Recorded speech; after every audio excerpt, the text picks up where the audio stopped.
7 p.m. in Estonia. So I'm in Estonia now, super happy to have another fire chat in the time when everybody fucking crying about shit, what's going on in the streets and so on. This show is not about Corona. It's not about the crisis. Whoever wanna heard about Corona, fuck off. Don't join this fire chat. Just go away. We are talking about like today with extremely amazing persons, someone who has been building the service which has been booming lately. And we talk about today with Alex, who is a co-founder and CEO of Restream.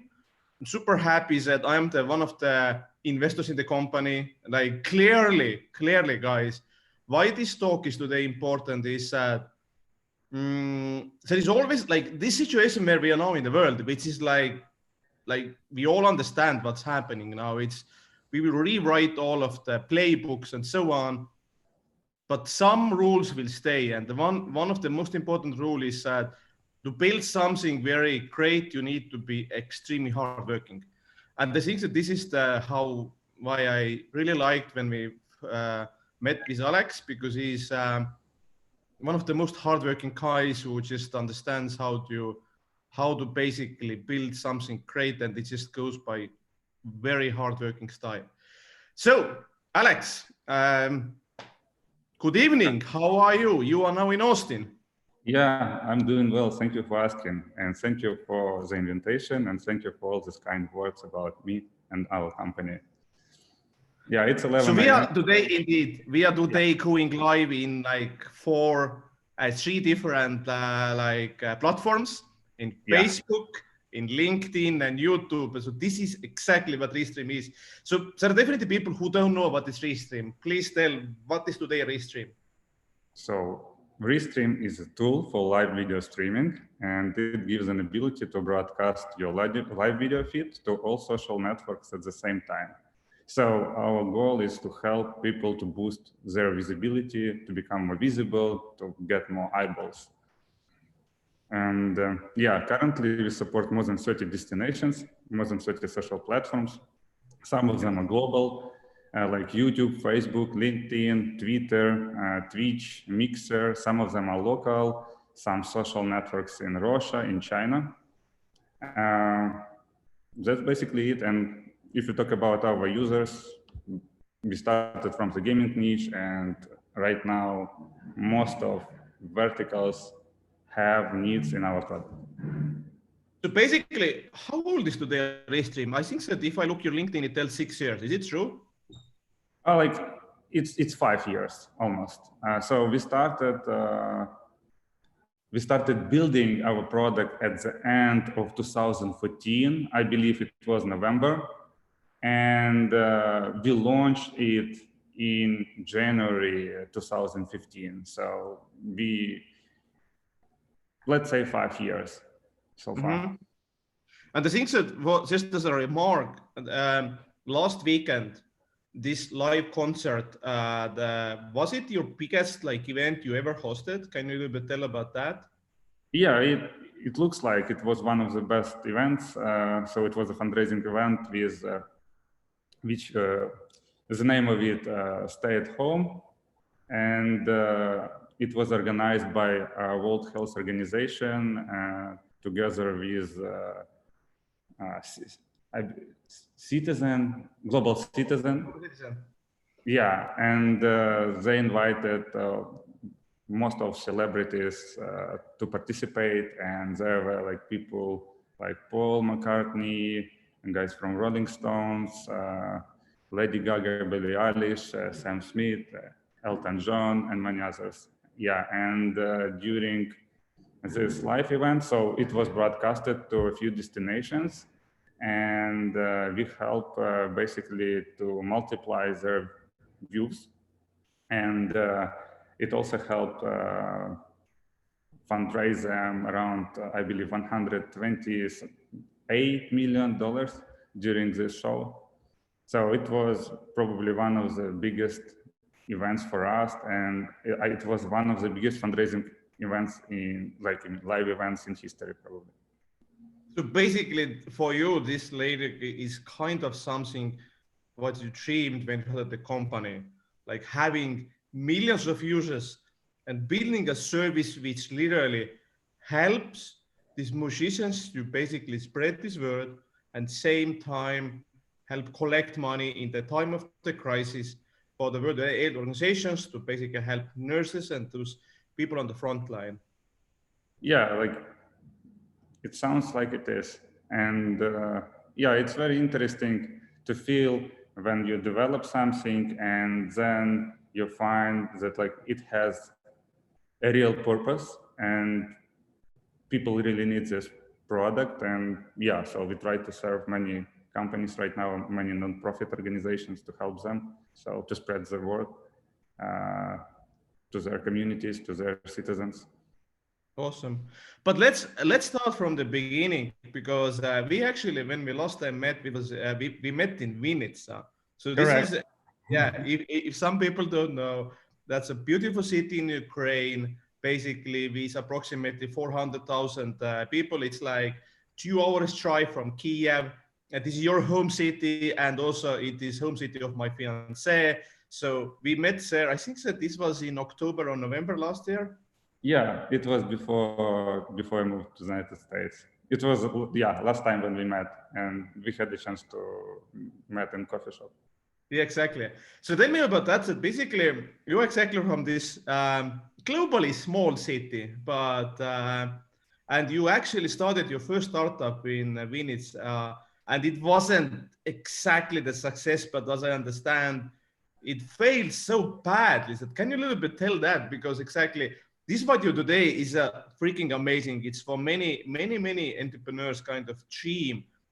But let's start, like, how did you first made your startup and how did it ended up not Like, as big? honestly, it's a very painful story, and for me personally, and I don't want to go to details because I could be very emotional. It's really hard. It hurts. Yeah, so it was a social network, like again with live streaming capability there, and the goal was to help educate people globally. So we came up with a concept that you can educate people through the live video, and we created something like a Google Plus Coursera. And yeah, we started it in Vinnytsia, and there were like plenty of, come again? What year did you start the company in Vinnytsia? Oh, I have honestly, I don't remember. So like maybe 2013. Okay. Maybe earlier. Yeah, so we need to check LinkedIn. It knows better than me. Like, I don't remember, honestly. I checked LinkedIn. So you was basically building, like, you had like clear idea, which I said not everybody understands. So how to help education using live video? Yeah, like it was an idea, but it was hard to find people in Vinnytsia who are motivated enough, who has this right attitude, who can work hard for like not big money, I mean, not big salary, and who can believe that we can build something valuable for the humanity, for the whole world. And it's like, honestly, it sounded for most of the people like a very crazy idea and from a very crazy person. So it was very hard to find people, but like somehow like I convinced some people to start working with me, and like we started this journey, and it took us 4 years to develop this product. And yeah, so we raised capital like approximately like $480,000. Like it was a big amount for Ukraine. And in 4 years we failed. So we couldn't find a product market fit. We were targeting front market, like mostly Eastern Europe, and we didn't find the right business model. So we had this issue with the chicken and egg situation when we tried to develop a marketplace and connect students with teachers, teachers with students, and we tried to convince students to pay to teachers, but teachers didn't show up on like already scheduled live streams. So it was a mess. And like at the end, the good thing is that like that vision, which with what we came up with previous company, works today. So our idea is that like every fitness coach, every like chef can cook something and tell during the live show like how to cook, how to like do this exercise, and they can make some income and impact like the world like by sharing knowledge. And this idea appeared before even Patreon, like it's a famous service, like appeared honestly before they started. And yeah, and the funny thing is that it works today. So because of this circumstance, the adoption to technology, I would say like it was boosted dramatically for the last couple of months. And like now we have all these people who use our platform, like a new product, a new company, like, I mean, Restream itself. And the vision was right. So it was needed. Timing. So the timing was wrong. And also location. So you was just not lucky to starting this service in Silicon Valley or in London or of these like huge like Western markets. But the problem was that even though you actually saw the future like literally like 7-8 years ago, the going to market was something which basically pushed you down, as I understand. Yeah, and also right location, and I would say we didn't have access to right people, to right mentors who built something before, who can share their experience, and like with people with whom we had the chance to communicate. So they developed themselves like through the different paths. So they've been also entrepreneurs, but they like grew up in a different environments. So I assume that if at that moment if we would be in Silicon Valley, so probably with our attitude, so how hard we were working, we would succeed with that project. Honestly, okay. It's still alive. Like, I mean, the website and like the design which we developed, how we design it, things, so it still makes sense. So. So have you seen any other similar services now live? What I mean is that is there anyone who is doing exactly thing what you wanted to do?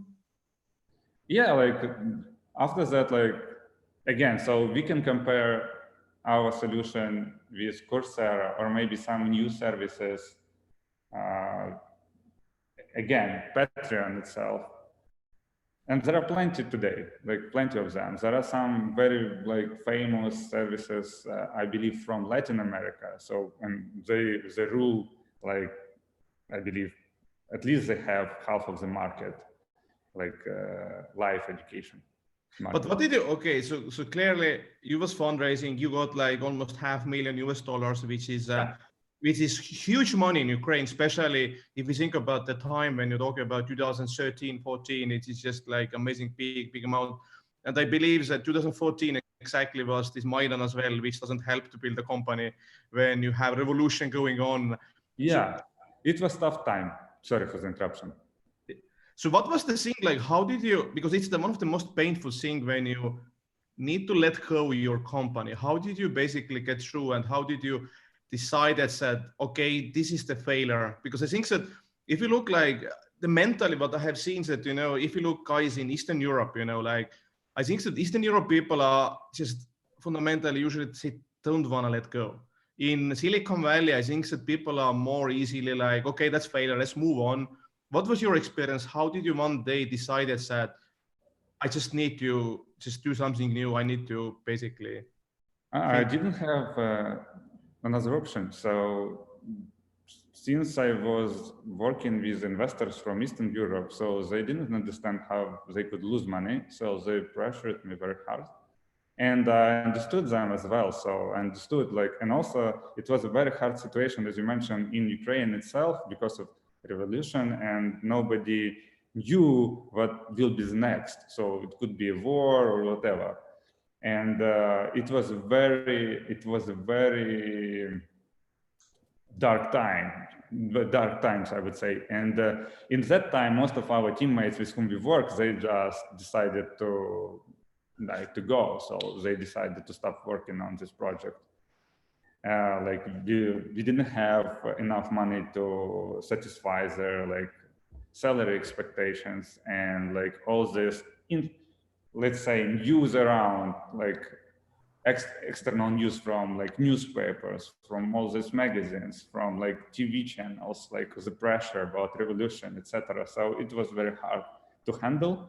Yeah, but in my case, I had two options. So like I was in so bad position because I believed in so many people, and I built basically, well, I invested so much of my time that they found jobs immediately on the market. But like I've been in the situation when nobody wanted me. It's like, and honestly, in my life, I never worked for other companies. So like I couldn't pass an interview.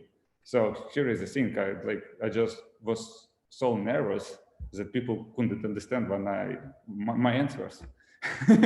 Yeah, like, and I just, like, there were two things, like this huge responsibilities that I lost a huge amount of money, and I wanted to pay them back because I don't want to have it, and I was also wanted to prove that I'm capable. And honestly, this, when you fall under, like, I don't know, 100 level, so, and you see others problem who were staying like on the first level, on the second level, so they had some small loans, etc. So you feel you have a different like angle, and you can, I don't know, you start you start looking at objects differently. And when other people were like complaining, I started seeing opportunities, and we didn't want to give up. We want to somehow survive that project. And I started looking for mentors and for materials. And I found this lecture of Peter Thiel, Competition is for Loser. So I read it like, and I watched it like maybe 20 times. I don't know, like, and I was crying because I found so many, like we've done so many mistakes and we could avoid them. And since I didn't want, I wanted to pay back to previous investors, and I wanted to prove myself that everything is possible, and like I have a right vision. It's the reason why I basically decided to not give up, because it was, if I gave up, probably I could give up with my life. It was very tough. It was on the edge. So the depression, the level of depression was very high. So I was thinking that like, okay, I could quit from this life. And like, then I start thinking, okay, and like my closest people start thinking that I'm a loser. So I will not help them, and I will help myself. And yeah. And after Peter Thiel lecture, Competition is for Loser, I came up with the three questions: how to avoid competition, how to build a minimal product which will like make sense for like big content creators, and how to decrease load on infrastructure. So, and I shared these questions with like Andrew and with Alex, and yeah, like when we answered them, we came up with an idea of Restream. So basically, for you, starting a new company was just clearly like so extremely needed to show that you didn't give up, and you just show by yourself, for your close ones and friends, that you are not giving up. Yeah, and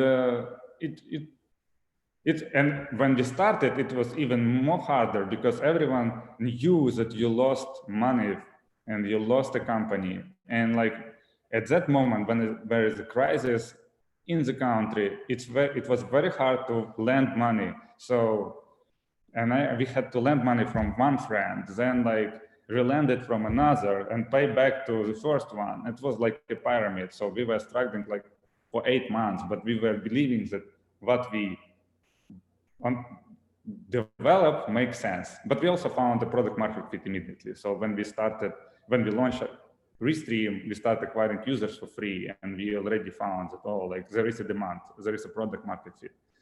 But basically, yeah, it's 2015, and I think the Twitch is around, which is the streaming.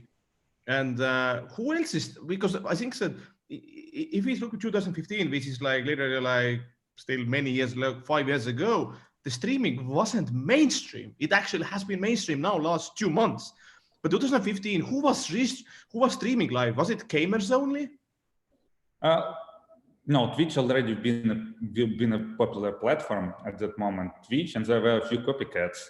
So basically, live video streaming platforms appeared even before. But the problem was that, for instance, in our case, since we were focusing on education, to produce content in this field is much harder than when you produce content in like gaming area. You just need to capture your screen, and like game publisher, they care, like game developers, they care about all this video effects and engagement levels. So, and when we play the game, it's always, you always have new cases, new scenarios, and people like it, and Twitch found it first, and they grew very fast, and also some other players in the market started copying them, and there was platform Hitbox, and then some platform Good Game in Russia, and also YouTube. YouTube had the live video capability, but it was so complex that like we had to develop and wrap their API and simplify. So at that moment, through Restream, it was much simpler broadcast to YouTube than to YouTube directly. Yeah, like, but platform. Really? Yeah, so you literally was building easier way to use YouTube streaming. Correct. Yeah, and it's the reason why YouTube started getting a lot of content from us. And in a couple of months, one of their managers reached us, and we were sitting on 2 chairs in a small room in Vinnytsia, and like, dude from Google just reached us through email, and we're like, wow, come on. And he asked us when we find content, and like we explained it that like we Restream, and like basically, yeah, like, and we wrap their API, and the adoption of new users been simpler through our solution. So we started acquiring users who wants to stream to YouTube as well. So what time, by the way, Periscope was like around? Periscope was also pretty early. Yeah, so Periscope appeared at the same time as Restream. And also the funny moment that we had this idea as well. So we came up with Restream idea and also with the streaming to Twitter. And before Periscope, it was Meerkat. So Meerkat was the first mover on the market. So, and Periscope, so it's like a clone, which was acquired by Twitter. I don't know details of these deals, but like we have to ask probably people who were involved in these companies. So, and we had this idea as well, but the problem, we didn't have a mobile developer. So we didn't know how to create applications. So we decided to skip this idea. So it's still 2015. It seems that you are getting like product market much like faster. How long it took you from the idea, like when you understand what is the next company, until you launched the first platform? Like 3 months. 3 months. And the team was still only 3 co-founders? Yeah. So like there were a few more people with whom we started, but they just gave up. Like they've been already tired with the previous company. And we didn't, it was a hard time for everyone. And like, also it's very important to have some support, like on your back, like your family, like, and when someone when you don't have this support, it's hard as well. Because I remember like my relation, how I was communicating with my parents, and they were always telling me that I have to find job like my like I don't know, people with whom I'm studying, like students, friends. So we have to do what they do. But I always keep this path. And the same thing when you have, like when you start a startup, it's like there are a lot of unknown things. So it's not predictable. You don't know, will it succeed or will not? And you're like, when you have a family, when you have kids, when you have wife, like, and she understands that like you can make much more money without like working so hard. So it becomes a tough question in many families, I would say. And I remember that like when you have other role models in the environment around you, it's very hard to convince people to do not follow this path. So basically, it's 2015. You are building service. It goes live, and you one day just see, oh, we have attraction, and then boom, you receive email from Google like, oh my god, like somebody from, I think it's Mountain View most likely connected you. Yeah. So what happens next? Because one moment then you move to the Kiev and then US, or what was your next steps? Because you clearly know that if you stay too long in Vinica, you would suffer again. Yeah, I agree with you, but we were staying there for a couple of years. For a few years, we've been in Vinica. So in Kiev, we moved when we closed like round with proper price round with venture firm.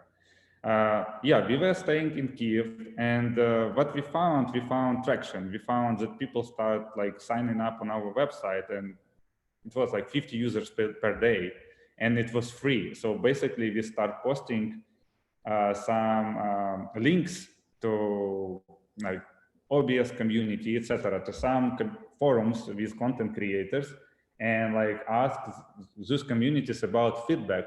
And our solution was honestly shitty, so it didn't work properly. But like the good thing, when we start talking in speaking English, like we start getting better feedback, because when we were sorry. What do you mean speaking English? Did you spoke Russian with those people, or no, like I mean we were using Google Translator and we translated. So the problem was that you didn't speak English and you used Google Translate to offer customer support for your users.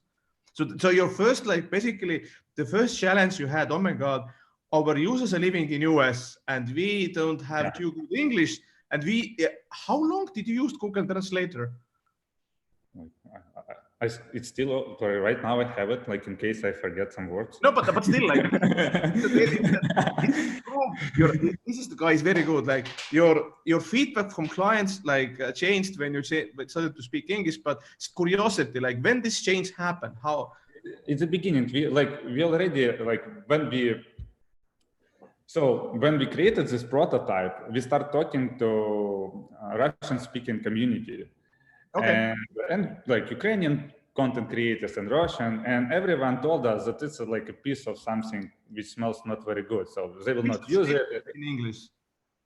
In Russian. So they were speaking like we were talking to our community who were living in like Eastern Europe, and they didn't believe in this idea. So we decided, okay, like we have to talk to people who live abroad, and like we start like using Google Translator and post links in some forums and ask them like if they like our idea, and we start getting positive feedback, and like it was a shift, and we realized, wow, like it's a different world. So when you ask your friend like or like some person in community in Eastern Europe, in most cases you will be criticized, and like they will tell you that this idea is a piece of shit, so it will never work, whatever.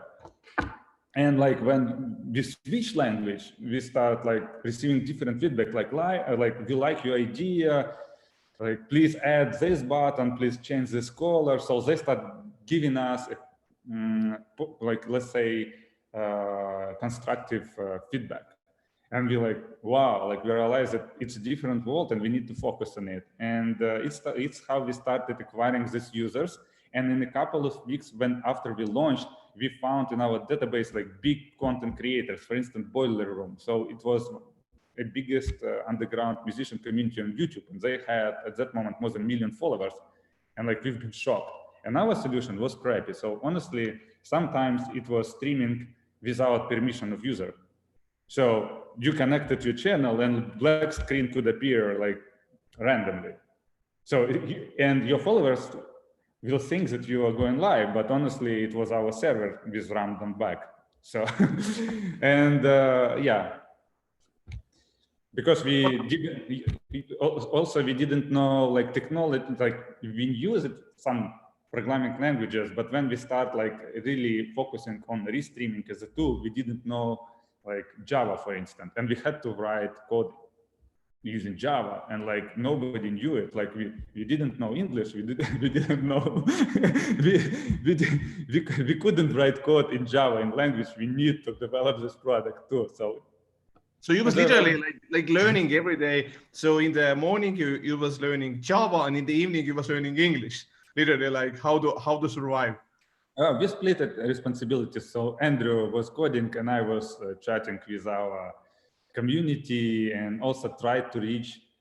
Also, I tried to find good deals with data centers because we had to rent servers. And the second responsibility was somehow find investors and get a coverage in famous magazines. So, and yeah, so we split our responsibilities. And Andrew was working mostly on like the prototype itself and like. Okay, so this is still 2015. So when you, I think at one moment you was more and more understanding, and US is so important market for you. So when did you decide that, and what was the case, your first visit to US? Because I believe that it was also very memorable. So please remind me, what was your first visit to US, and what was this, how this make very memorable for you?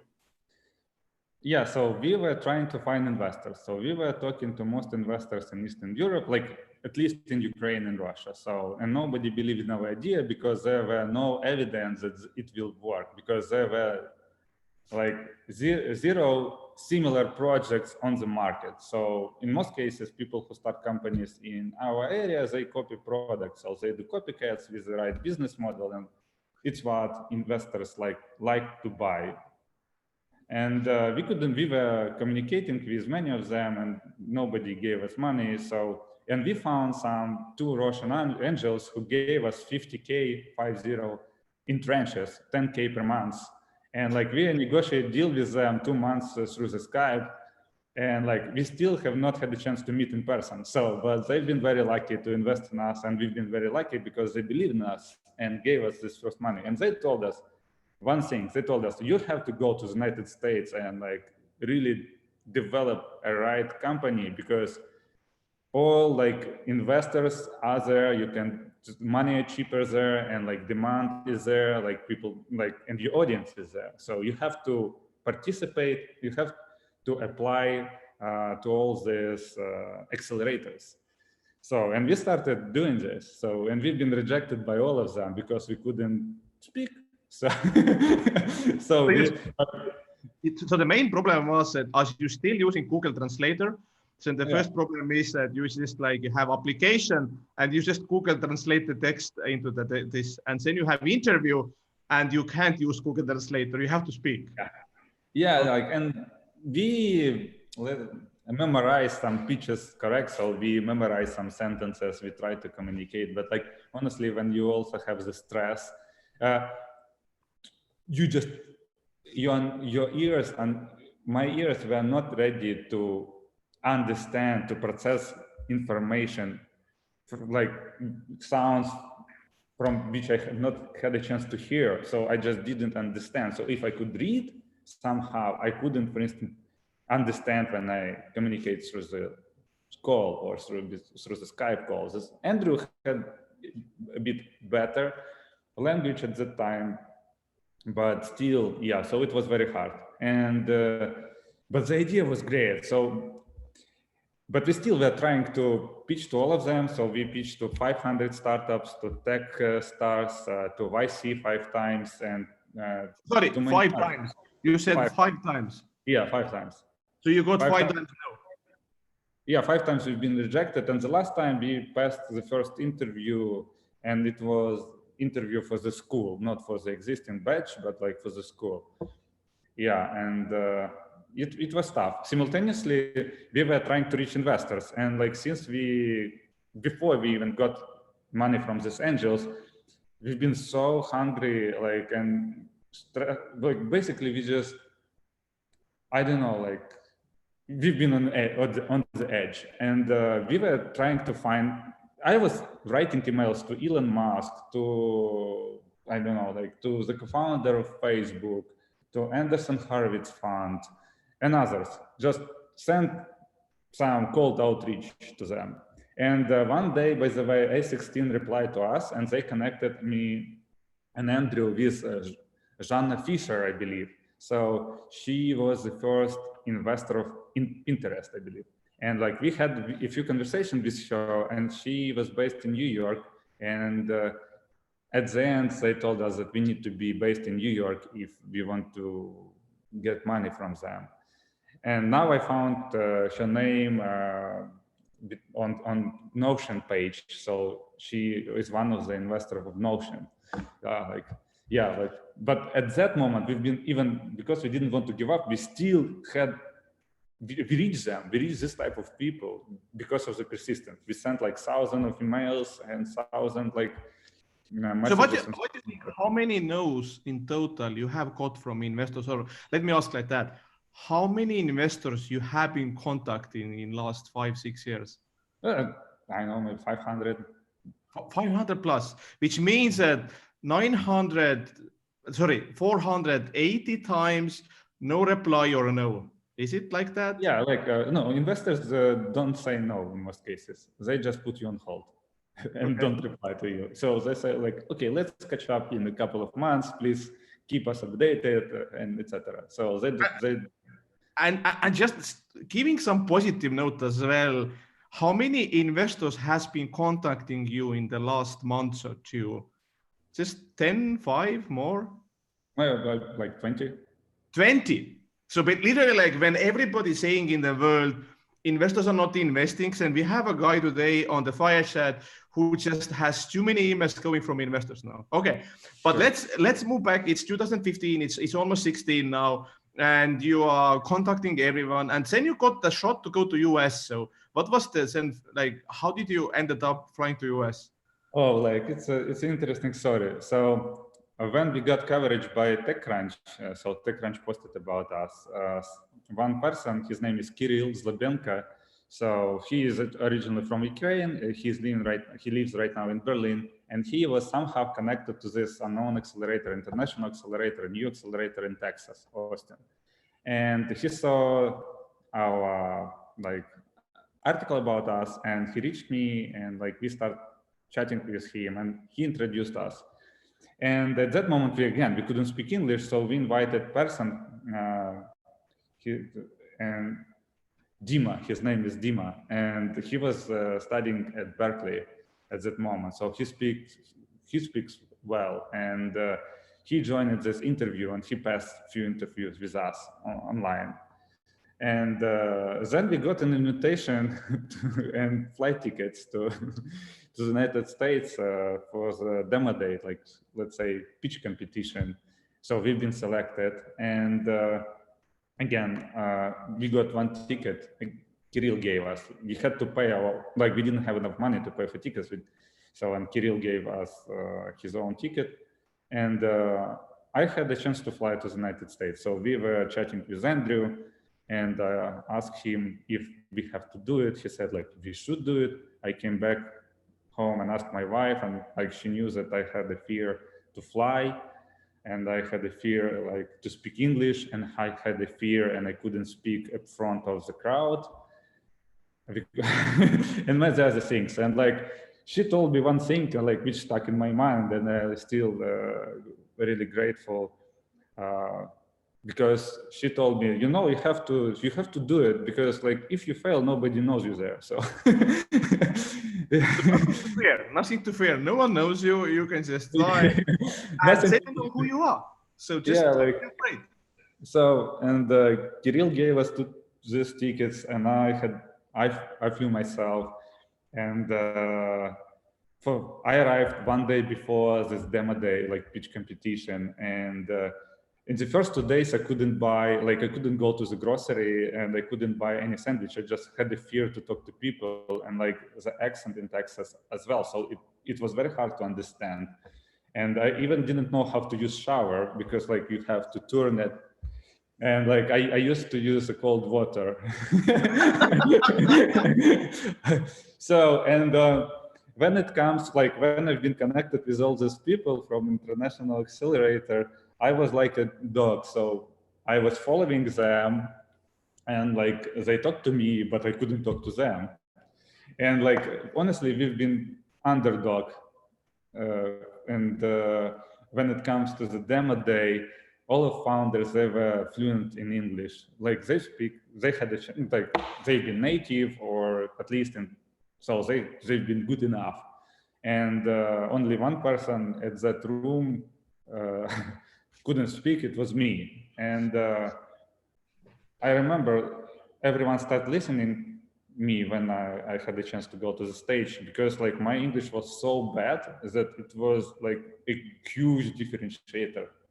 Everyone started like, wow, like what is this person is doing on the stage? So he shouldn't be there. Yeah, and like everyone started paying attention, like, and start like trying to understand what is going on. But still nobody understood us. And only one person, totally hilarious, is our mentor. And he told, like, he is entrepreneur by himself, created 5 companies, and like InVision Line, and which became public, and also the last one he sold to Microsoft. So he's very knowledgeable and very experienced entrepreneur, and he's from Greece, and he told just everyone that like these guys will be bigger than YouTube. And after that, people start talking to us. Okay. So what was the case that you had the one moment that somebody asked a question and you just closed the window, or like closed the thing and yeah. So I had the fear to talk, and my sister sent me a meme with a black cat and with the phrase "I am CEO bitch," and she just tried to improve my mood, and she told me, "You don't need to worry." And when I came to the stage, I knew like all the presentations, so I explained it, what we do. But then it was the hardest part of Q&A session. And when the first person asked me a question, everyone started laughing, and like everyone started like rude. Some of them start crying. Like the whole space, all people from the first to the last line, and like I just couldn't understand what is going on, and it was very weird. And just like I just didn't get it. And I turned back my like head, and I realized that this cat appeared. So I somehow randomly closed presentation, and this cat appeared behind of me on the whole wall. And like it was like an answer to this person. So he asked me something, and here is an answer. I'm CEO. So, and after that, like everyone like standed and start applauding. So we won competition. like we like at least we, yeah. So it was this very huge differentiator. So everyone was doing something, but we've done something is in the opposite way. And I talked to some people after that, like who also started believing in us and who helped us from this accelerator. So they told that they saw in me at that moment and in our company themselves. So when they arrived to the United States, because like US is about immigrants, and they saw like that, like if you do this leap of huge leap, so you couldn't speak, you just arrive and you want to compete with people like you just which have unfair advantage, and you have like you're bold enough to do it, so you should succeed. Okay, so basically, so we are now 2016, or what is the year now? Yeah, it's 2016. So then I came back to Ukraine, and we raised some capital from accelerator, like $50,000 or $60,000, and we got. They promised to help us to raise bigger check, and we also arrived to 3 months, and we spent some time in the United States, and we tried to pitch.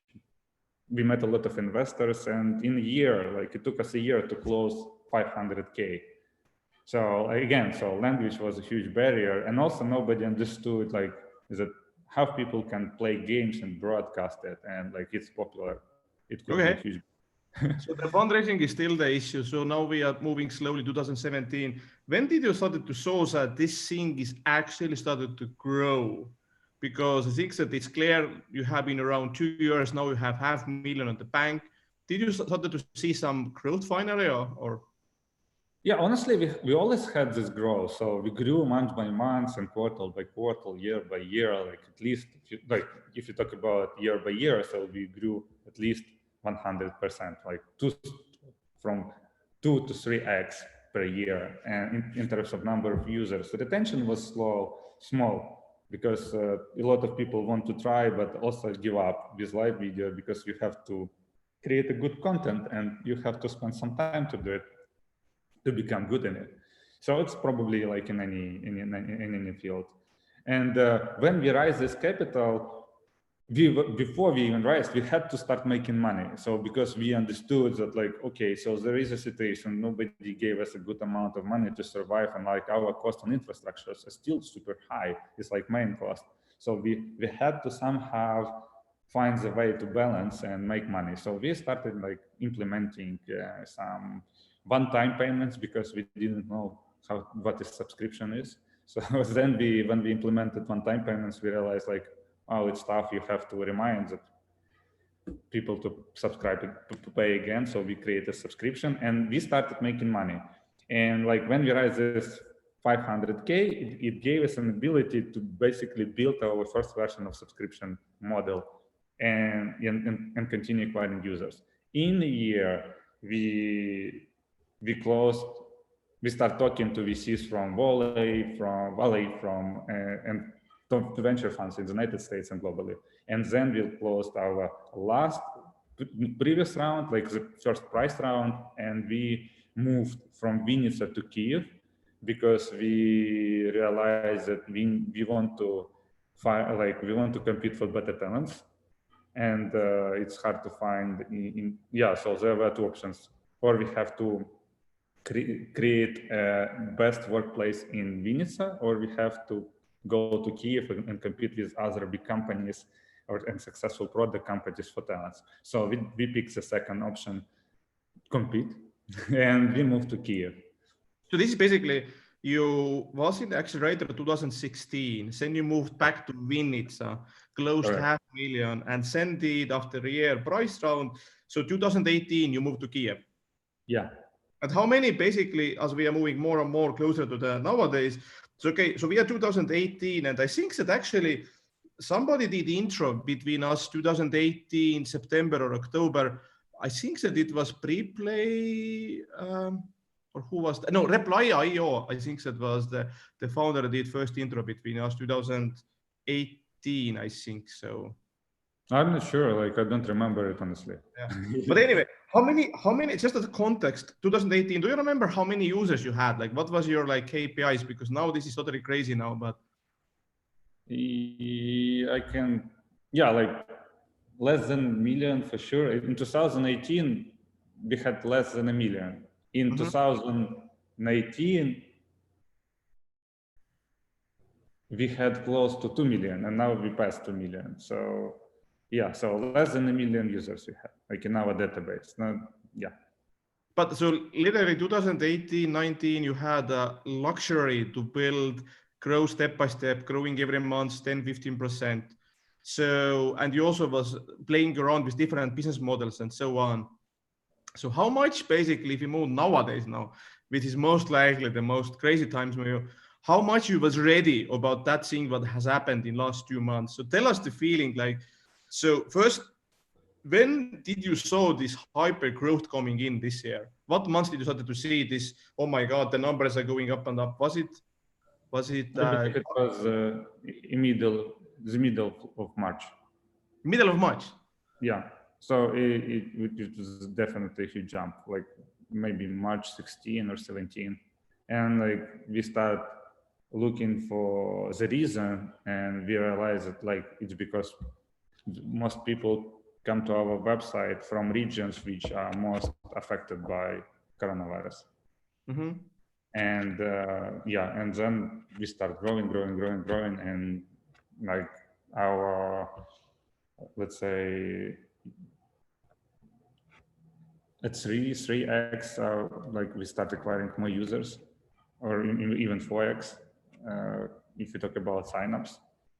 So yeah, and we already started transition from gaming to other verticals more than a year ago, but now it becomes faster. So we also launched a studio, so you can broadcast a live video directly from browser. and it's like Zoom, but like, and also we will have this guest capability like maybe next week. Yeah, and yeah, so now it's solution for mass market. But what was the biggest difficulties in this hyper growth? Like, did you needed to add new servers, new, like, you know, the things daily basis? Or because if you're getting like 4 times more users, like literally day by day, you just run out of the all whatever things. Yeah, it's like on the tech side, we had some bugs in our system with some specific features, and like they had lower priority, but like people started buying it during these days, and like it's the reason of churn because they're not satisfied, and it's one of the problem which we hit, and also support. People need more attention. Like before we were dealing mostly with gigs, but right now those guys are from different areas and they are not familiar with live video streaming, and the UX user experience has to be different. And we struggle with, I would say we have a bottleneck. Let's say support it has not been prepared for this. However, we already had a team of 8 people, I believe. And we have had a lot of automation, but now we had to basically reboot and rethink this system and restructure it. But in terms of technology infrastructure, everything is fine, like as it was. Like we had before the huge load. So it's an interesting situation with Restreams that since we've been the first mover on the market as a restreaming solution, simulcasting, whatever how you can name it, multi-streaming, etc. So we had the chance to establish brand and acquire more content than even some of end platforms itself. And from early days, we had a huge load, and basically we had to learn how to pass all these obstacles with the technology. So, and now our solution is just more a boost. So it's ready. So we can scale it. We can, I don't know, triple our users right now, and we just need to add like 20 servers.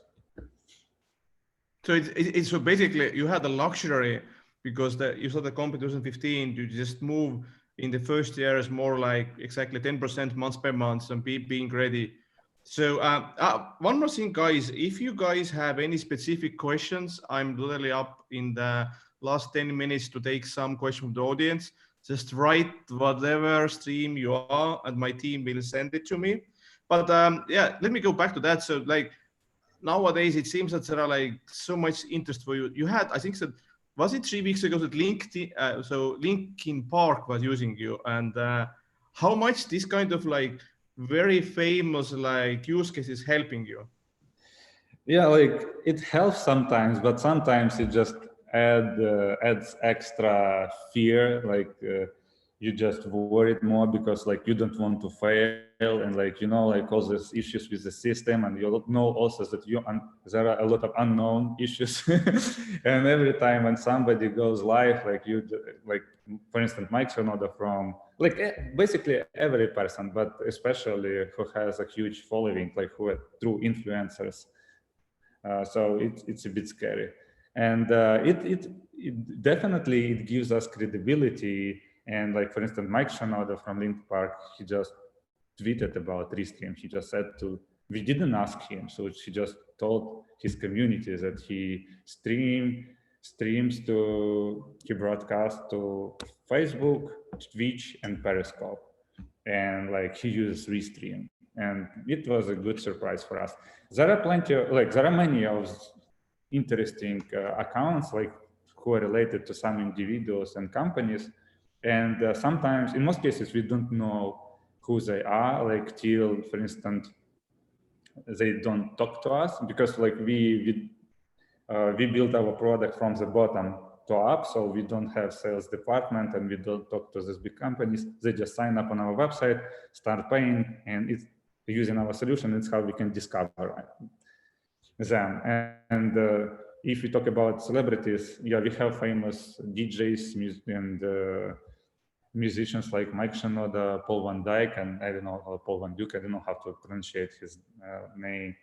There are some comedians. We saw that Adam Sandler together. Do you know this comedian? So this is a Hollywood star. So it was also fundraising event. They were using us like together with Zoom.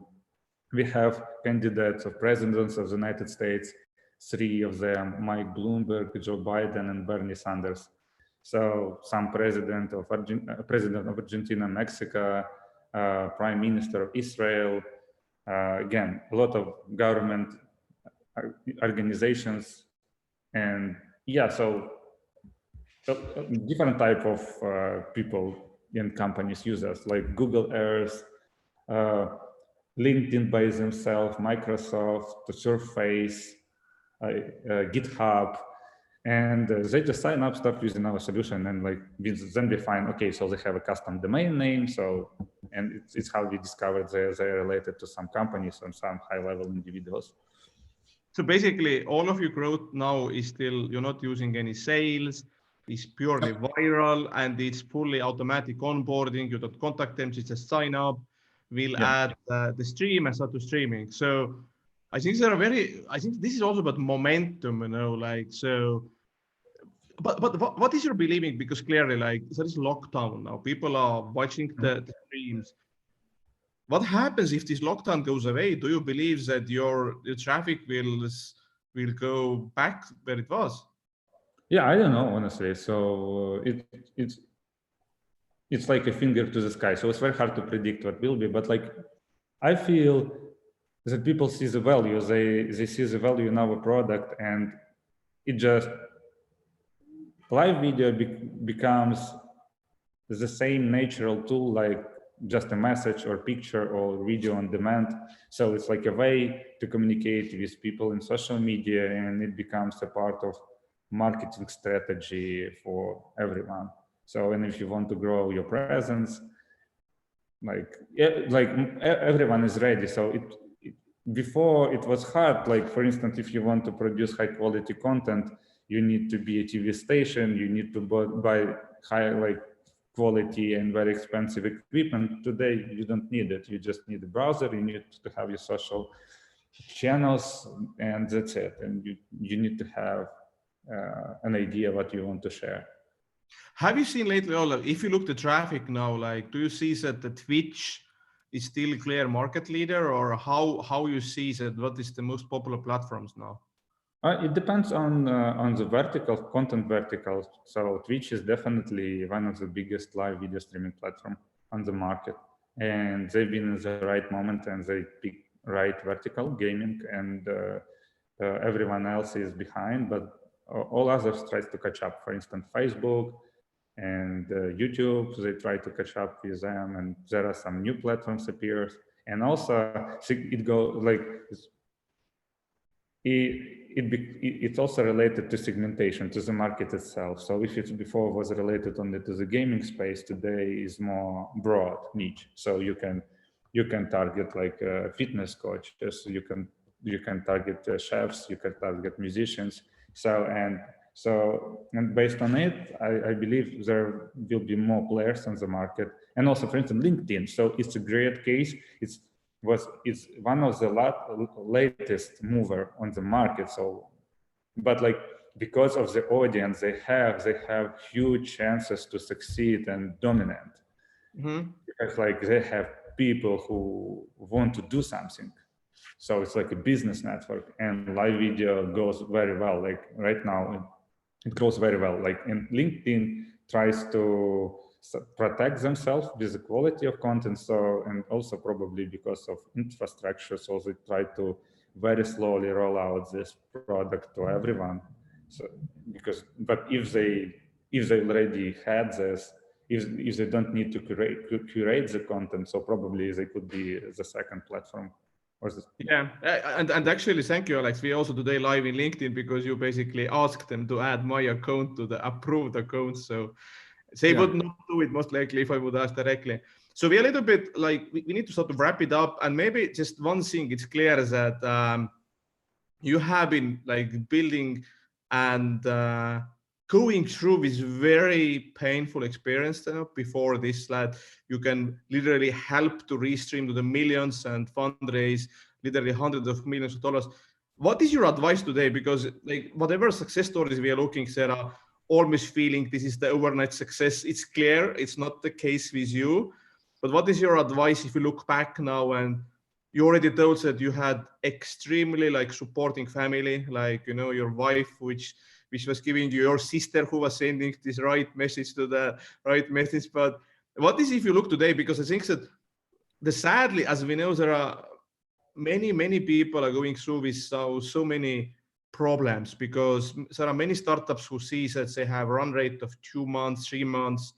There are, I think that the stress level most likely in the world could be the highest what we have seen in the century. So what is your advice today? Because you have been going through with the pain and you have been reaching that point. Just what do you want to say to those guys who are a little bit feeling now this pain and stress, what you maybe felt like 5-6 years ago? I just believe that it's a good time to start the company.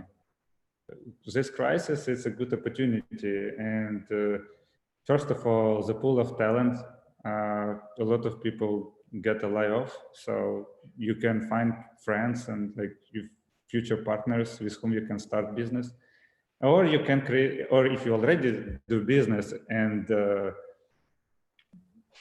you did, like, let's say it's not affected to you so badly, so it's an opportunity to build a monopoly. So there are a few paths: start your company or build a monopoly. But if we talk about why I believe in what I believe that it's a good time, and I feel that every person needs to use this crisis as a filter, because it's a good opportunity to validate the market. So you couldn't sell shit today. I mean, you need to build something valuable which could help people, and people will not use right now some luxury stuff, etc. But they will. You can serve them with the real stuff, and you need to look at this, and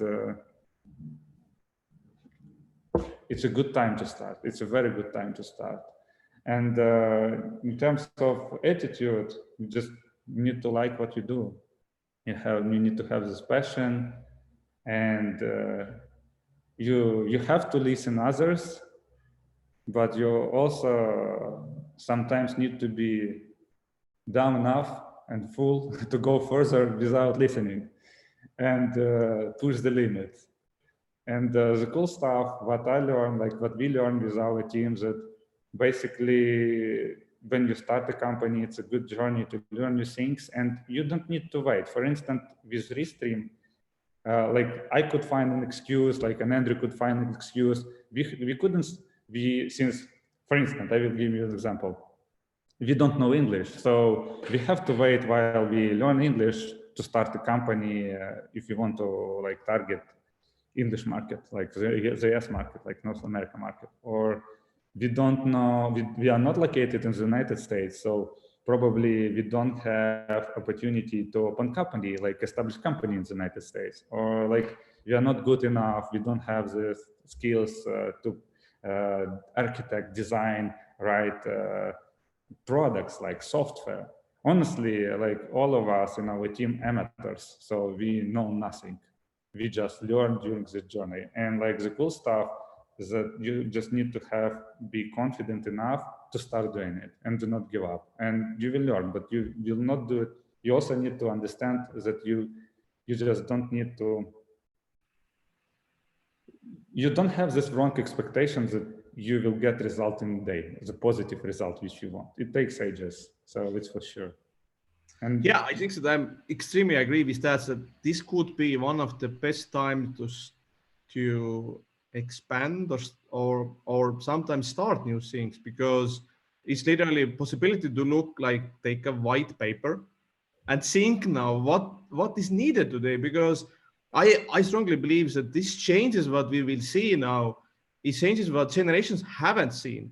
I frankly don't believe that people would fly so much anymore, because we are just discovering you can use Zoom, you can use whatever, you can do these things through exactly video. You don't need to wait hours in the airport and just fly and spend the time.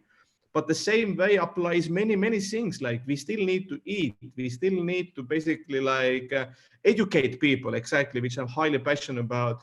We need much more like much better health tech system. I was reading a few days ago, Mark Andreessen was writing extremely good blog post. I'm just really recommending. It's time to build, literally. Like I think that it tells so many, and we can just go and attack every status quo. Why we still haven't had possibilities that people can learn, like, you know, in Harvard if they want. Why have we had these limitations? But anyway, it was really nice to speak with you. I have also we have still one. So tell me about that. Like, if you're so like now in the top, have you ever had already somebody wanted to buy you? No, there were a lot of examples like that. Like honestly, the first indicator that as well, like the first time somebody approached us, it was when I first moved to the United States, and after I was visiting Austin, I decided to spend some time in San Francisco, and I came there for 2 weeks, and I met some guys who I don't want to disclose the company name. They've been acquired, by the way, recently. It's less. So, and they were talking to us about possible acquisition because they saw our piece of product, our product as a piece of their whole ecosystem, which they try to develop. And there were a few other big companies after that, like from Eastern Europe, and they ended up to try to copy our product. And yeah, the last one conversation was a couple of weeks ago from like some church network, and it was very interesting call. So it was cold outreach, and people start talking about like, guys, do you want to sell your business, or at least like we want to white label or etc. But we badly need it. Yeah. Have you ever thought about like, because sadly, some investors in Eastern Europe are still so naive or not educated to ask what is your exit strategy, which I am against always. It's would any woman, like if you're going to marry, ask what is my exit strategy? I think that this woman will kick your ass and face and just, you know, smash you literally. But still, I will ask that. Have you ever thought about exit? Yeah, sure. Like sometimes when you have tough days, you know, you feel that, oh, like how far we can go, and like you're tired and stressed. So when you start thinking, okay, maybe like our growth could get flat in the nearest future, or maybe it's like our limit. And yeah, definitely. But right now we don't think about it. So it's so interesting. What would be the next step in our journey is that we are all curious. So we see, I would say every year or every half a year, it was like a reboot for us. So it feels you grow, you learn new things, and you try to implement new features, etc. Like try to go to new markets. And it feels at the end of the year, or maybe like there are some period of time, like when you hit the ceiling and you start thinking, oh, like here is the limit. And then like in a couple of months, you like probably you start generating new ideas, some ideas appear, you start connect new dots, and you see new opportunities, and then you realize, wow, like it's just a floor for the next floor. So and it's step by step, you grow, and like yeah, so there are some moments in this journey when you start thinking about it, when you just find a big obstacle, like big challenge, and sometimes it's so challenging that you start thinking like, maybe I have to give up, or maybe it's the limit of the market, so how we can extend market, and like then you have these bad thoughts, I would say. But we try to remove them from our heads. Yeah, and it's just from my perspective, I can say that as I know some secret stuff, like if you're building fast growing companies, some of them can be profitable like we have today. So why you should sell if your company is growing fast, you have amazing team, you enjoy your life, and you're making money. Yeah. So what is needed in your life anymore? Because I have I have talked with many people who have sold companies, and believe you or not, one moment, whatever money you're getting doesn't change your life at all. And you was thinking, I sold it, what I do now? And you're lost. Starting next company can be same hard as it was. So that's why I would believe that if you can build profitable company, why the hell you should sell it? Yeah, it's also one of the reasons I also was thinking about is that, like, okay, if we decide to sell, like, or if somebody decide to buy us, like, what we will do next? And like, do we need to start a new company? And like, when you realize that, like, how far where you are today with Restream or with your venture, it's much easier to claim further than start a new one. Exactly. And yeah, so currently we are building things, but yeah, you never know what could happen. Yeah, but still, this is very positive note, and exactly that. I think that one of the fundamental changes I hope and what we will see next months and year is that people understand so frankly and so clearly now why this hell is needed to bring revenue in. And I think that all of the people in Eastern Europe has know it from the day one, but I believe in Silicon Valley, this was attitude already before crisis. And now I think that I heard every VC is calling already every week to the portfolio companies. So show me your numbers, show me your cost, show me revenue. But thank you. Yeah. Sorry, Ragnar.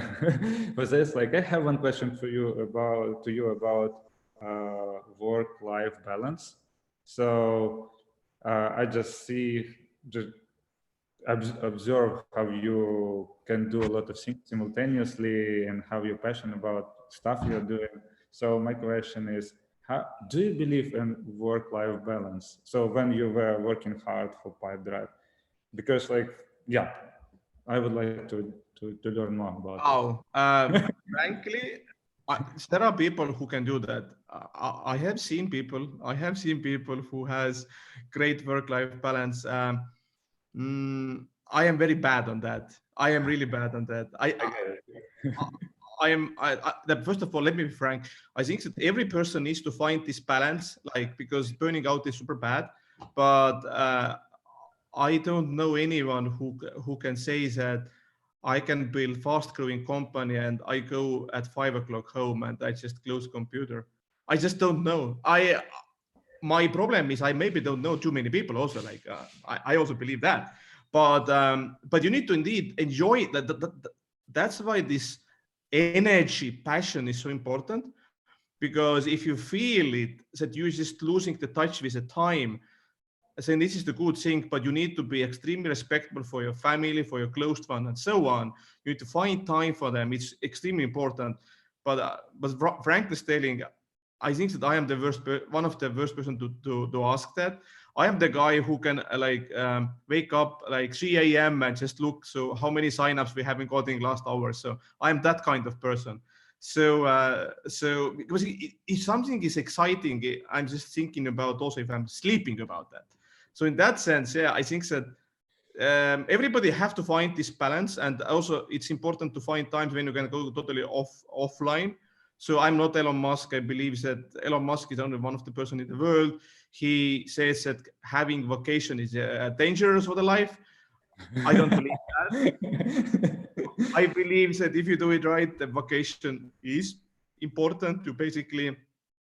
And come on, I'm lucky. I mostly live in Estonia. You can just drive 40 minutes and you are in the middle of forest, silence. You can hear how birds are singing. So that's the way. Yeah, like, thank you for your answer. Yeah, thank you. Very nice. We almost changed the roles now. But thank you, really, Alex. I think it was really needed, this positive note for these times, and showing how this kind of like building right thing and believing that and keep going before anyone understands it is important, because the same, I think that there are many people who is same situation now. Companies from education, from health tech, and so or remote work, they see huge like growth now. Okay, thank you everybody who watched us in LinkedIn, in all people in Ukraine. Many people. I think there was also, let me see, there was basically one of the founders from Ukraine, who is basically Yuri from founder of Restreams. Really wanted to say thank you for that story. Okay, just last question. Sorry, this is really last question. So the question is, what do you think, like, because you're basically still, as I understand, spending most of the life in Ukraine. So how easy for you is to basically find other founders where you can just be open and honest and share these things with other founders? And, you know, like, because the problem is, as you know, that the more you grow, the higher you are, the tougher it is to speak with someone and to share these things. One moment, I think, especially if you're a CEO, it's kind of like you fly higher, and there's less things to look around, you know. It's a good question. Honestly, I don't focus on this right now. Like, and again, so you and Lift 99 and Salto Network could help with that, correct? So when you try to connect all these founders, so it's the reason basically why you started this. And we have a very small group of people with whom we communicate, and we had to. Honestly, we just don't have time. We just focus on execution, and sometimes it's a problem. But I, for instance, use in most cases time of our mentor. So, and he was an entrepreneur in the past, and in most cases he's just my psychologist. So he just listens to me, and I talk to him because, like, I trust him. I knew that he knows a lot of things. But on local, we communicate with a few guys, for instance, with Alex Zhukov, but he moved to the United States, and a few more people. But I hope, like, we need to somehow at some point increase this network. Yeah. So just as a really now last comment is that if you guys like need to talk with someone, just contact us in Kiev or in Tallinn, Lift 99.